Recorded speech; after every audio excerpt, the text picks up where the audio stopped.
So as we talk about risk, one of the things it's always been a challenge in organizations is how do you get the information out of the risk analyst's hands and out of their analysis and communicate those results up through the organization to executives where that information can be used for better decision making across the organization. And so one of the ideas we've been working towards is this idea of project risk intelligence, right? So what does that mean? Well, in many organizations, they have some sort of project dashboard, right, where they keep track of all their projects, they keep track of the status of those projects, how they're performing, work done to date, key milestones, etc. Most of the time, they've got some view into risk, probably through a qualitative risk register, where they're assessing risk as having some sort of probability and impact on a scale of low, medium, and high, etc. Right? But it's difficult to make decisions with that information because it's all qualitative. It's kind of subjective in nature. You don't really understand what the impact of that risk is against your project. So one of the things we've been discussing and kind of talking about is how can we leverage the results from our risk analysis to better communicate these results with executives. Well, we've come up with this kind of a very simple dashboard you see here on the screen. What it shows is basic information about a project, right? So here we have a dashboard of a few projects. We've got some deterministic information about the target, finish date, and cost, right? And now on the right side, we begin to see things around the risk profile and top risk and the impact. Well, that risk profile can indicate just a general trend, right? Kind of what you see there is just overall, how is the project schedule and cost risk trending?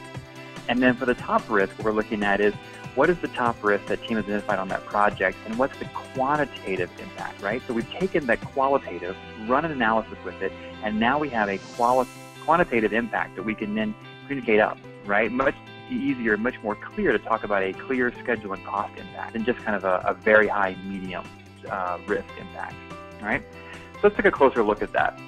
So if we drill in and take a closer look, what we're actually able to see is what are the top 5 risks, right? It could be top 5, it could be top 10, but already we've got a lot more detailed information about what is driving that schedule and cost risk profile trend over on the left.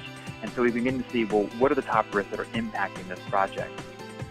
Thinking more about that risk profile, we can drill into that and begin to see a risk trend, right? So one of the things many advanced and mature organizations are striving to do is begin to integrate the risk analysis process as part of their overall project management process. That means it's not just enough anymore to do a risk analysis up front to set the initial contingency or to do an initial risk assessment. They really want to move towards doing a periodic risk assessment and schedule risk analysis. When you do that, you can begin to create charts just like this, right? So this is the result of the risk analysis over time. Very powerful insight, because now we're beginning to see overall, are we doing a good job managing the risk?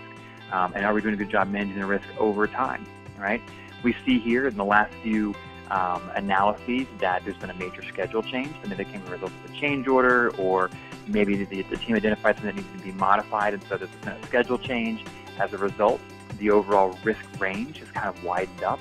We're seeing here the deterministic or the planned date versus the P20 and the P80 dates, right? That's kind of what we're looking at here. And so we're seeing that risk has gotten greater, right? So based on the schedule changes, we've identified some additional risk, and now there's greater risk in a project. And that kind of coincides with what we saw on the previous dashboard. Now, the question is, well, what should this graph look like, right? Here's an example in time. Well, kind of fast forwarding, what we'd expect to see is something like this, right? Where all 3 of those dates begin to converge. The convergence of those 3 dates represents that the team and the project itself has begun to manage risk overall and begun to reduce the risk and uncertainty in the project and work towards that deterministic completion date, right? So now every chart may not look like this, there's some variations, but in the end, what you want to see is that the risk is being reduced over time and converging and merging towards that deterministic finish date.